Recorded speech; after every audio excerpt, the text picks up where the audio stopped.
Hello and welcome to the Digital Digest, your weekly breakfast of insights, tips and tricks and general information that will help anyone trying to move things forward in this digital world of accounting. This show is brought to you by the Digital Disruptors and SP Digital, both of which are pushing the boundaries in the digital accounting space. I'm your host, Ryan Pearcy, and this episode is on the modern ERP, and I'm lucky enough to be joined by the talented Toon from Beaver and Struthers today to help us get through this detail about modern ERP. So let's crack on.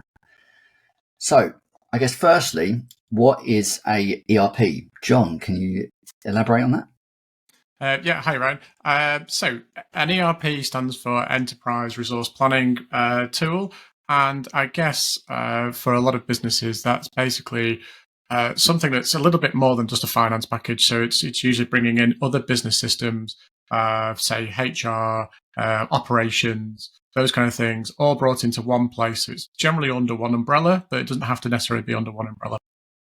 Yeah, I guess traditionally, like traditional ERP generally sat under one umbrella, under one brand, didn't it? All in one place, different software. Modern ERP is one which we define as different brands that are connected by a secure API, generally cloud native, built to work in the cloud, and share specific information between them that enables you to pick best in breed solutions, but generally individual brands. They can be a single brand, so it can be a NetSuite, it can be like an SAP.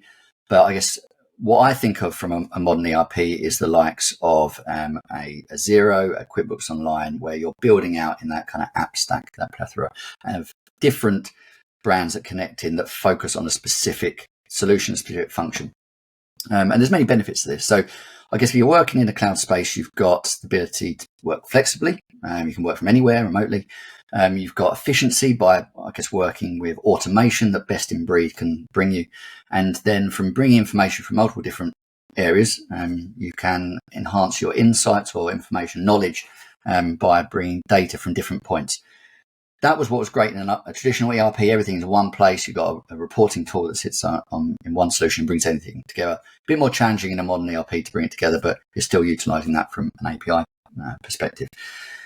I think the number one benefit is that best in breed. When you're on a traditional ERP, you're kind of plugged into one place, aren't you? You're relying on that software to develop everything really well. Whereas in a modern ERP, you can go, okay, well, I want to pick this tool that's great on finance, this tool that's great on inventory, this tool that's great on payroll, and you can plug and play. If one then is not so great, you can just go, okay, I want to change that out. You don't have to change the whole system. And it means that also because of that plug and play system, you can, and it's cloud, it's generally a kind of monthly software cost. You can, there's less investment to kind of start on app. You can kind of try something, if it doesn't work, replace it with something else. Is there anything else, Johnny? Good. I think you kind of hit the nail on the head there, Ryan. I mean, for me, the difference between a sort of a traditional ERP and a modern ERP, particularly built around an app stack, is flexibility, choice, and investment cost. And I think, as you sort of said, one of the key things, particularly around sort of going down that sort of best of breed solution, is it does allow you to switch products in and out. So, for example, if you start out with a relatively low cost OCR product, for example, and then as you grow and expand, you need something that's more complex, more accurate, has maybe approval permissions and other workflows that you want to build into it, which can't be serviced elsewhere, then you can move up to something else. You can take away what you had and move on to that next step without changing the core functionality of the rest of the stack that you've got. So that allows you to grow, it allows you to expand and things. And I guess the other thing as well is that quite often these modern products and modern apps and stuff are relatively easy to use, they're relatively straightforward. And so as a consequence of that, you tend to need less support, both in the initial setup, but also on an ongoing basis in terms of, as they incrementally roll out updates and changes, they because they're having to build around APIs, they're making sure that they support those APIs, they're supporting the connections between products and things. So you're not getting the same problems that we used to have with a traditional ERP, where things get updated and then don't necessarily work in the same way you're expecting. Yeah, although I guess the negative of that is you are completely reliant on that connection to also exist, and brands fall out with each other, and that connection can go. And so you brought in two different software pieces, and you're like, okay, well, they're fundamental, and that connection can be terminated technically at any point. I think the other challenge, I guess, with this is that the support for that API connection is never supported by each piece of software. And so it's kind of entirely reliant on you. If you go, okay, well, my data's not going across the way it should into, like, from package A into package B. Package A doesn't want to support it. Package B says package A's fault.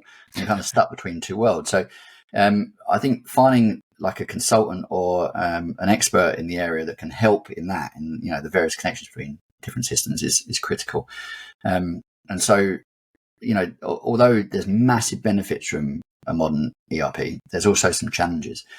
I mean, is there any other challenges, I guess, you come across from working in the space where you think, you have to factor these into account when kind of moving into a modern ERP realm? Yeah, I think as you say, one of the challenges is around being comfortable that those connections and that ecosystem is going to stay sort of as it was. And we've seen in the past, haven't we, where acquisitions have been made by competitor products, particularly in the finance space. That's resulted in those acquired products being closed off to their competitors. And so that's a strategic risk that you've got to consider. I think probably the biggest issue that we see, particularly if you're trying to build around an app stack, is around the plethora of choices. There are 15, 20 plus OCR products. There are, a good handful of stock management products. There are tons of payroll and HR products. There's so much choice to choose from. And the difficult thing as a business owner, or even as an accountant providing advice in this space, is like, where do you start? How do you get across this wide range of things?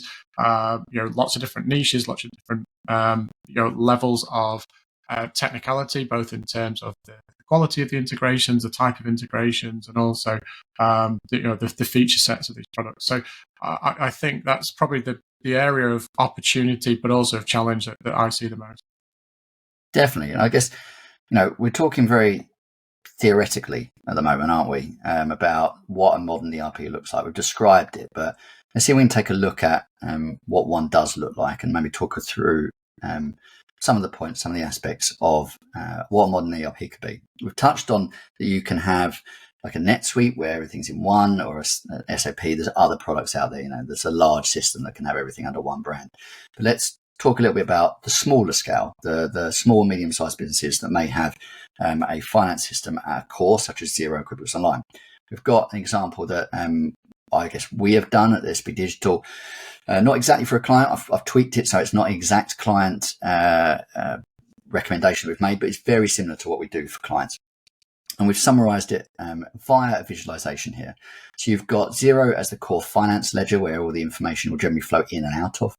You've then got Pleo as an expense management tool to some extent that's dealing with cards. You've then got Sin7 Core, an advanced inventory solution that fixes a specific problem for that client where the Xero inventory system is not advanced enough. And then you've got an expense capture tool as ESI Bills, where you can flow information depending on the nature of it into Sin7 Core if it's cost of sale related, or into Xero if it's finance related. And then you've got Employment Hero for payroll and HR, and you've got an advanced reporting tool in Fathom, which can deal with your forecasting. And then Power BI to bring information from both different data sets from your inventory and your finance system together to splice data from multiple different areas. There's multiple different considerations that go into recommending something like this, and understanding the business is key to doing that. But this is an example of how you can build a system. You can add various elements on. So you may decide that Pleo isn't working for you and you want to do something more advanced. You want to do a really advanced expense management solution, or you might want to bring in staff expenses, such as like Expensify. You've got the ability to do that. Plug and play, as we discussed earlier. Any comments, I guess, from your side, John, on kind of what this looks like? Is this similar to what you would look at from a modern ERP perspective? Yeah, it is, absolutely. And I think this kind of this spider web design that you've got here, or almost, the alternative we're looking at is sort of like a wheel, where you've got a hub at the middle, which is your finance package, and then all these spokes running off that on the outside to help your business, roll a little bit more comfortably with all of these other things plugging in. Yeah, that's very much what I'm familiar with. It's very much what we show our clients as well. And I think the great thing about this is that as you look at what you've got there, is you can kind of see what this business does. You can see what the operational issues are as well, and so you know that you're sort of ticking the boxes for this business in terms of like key pain points. And I think for a business trying to build something like this is one of the key things in terms of you've got to understand where your business is at, and what your key pain points are in terms of you may already be using a Xero or a QuickBooks, for example, or you could be on a desktop accounting product, or you could even be on one of the larger ERP products which maybe isn't working for you. And what you need to know is, what are your pain points? What are the issues that are making you less effective or less efficient in terms of running the business? Where are the challenges? And then what you then need to go out and do is identify what you need to kind of help fix those problems. And that's the key challenge. And this goes back to the point I was making about the plethora of apps, in terms of there's so many things out there, and you can really get lost amongst the weeds. But I think the key things is define your scope, understand your problem, and then you can kind of go out into the wilderness, as it were, and start looking at the apps. And of course, people like myself and Ryan can help with that scoping. We can also help with the research phases and things like that. We've got lots of experience, to allow us to be able to make recommendations as well, without investing a disproportionate amount of time, I guess. Yeah, definitely. I mean, as you said, John, it's a perfect summary. Understand where you are, understand what's out there and what you can do. And once you've made that decision, set out a transition plan. Don't try and do everything at once. We showed multiple different apps on there. Identify what's critical, like what you need to put in from day one, and then spread that out to manage change. There's nothing worse than trying to do everything at once and overwhelming your team, and then it just starts to fall apart. So building something out, and when we work with clients, that can be 1 to 2 years to bring everything over time. You don't necessarily need that. I know clients that have gone in pretty intense and kind of brought loads in at the same time, but you really do need to spread out the implementation wherever you can. The other thing to, I guess, consider is you need to be able to be dynamic and adjust things over time. So you'll bring something in, and you're probably 90% sure that it's going to do everything you want, but there'll be little tweaks, little adjustments you need to make, and you need to not panic. You can always generally adjust. As long as you've got the critical things in place, you need to be able to adjust your processes to make the most of the systems that are in place.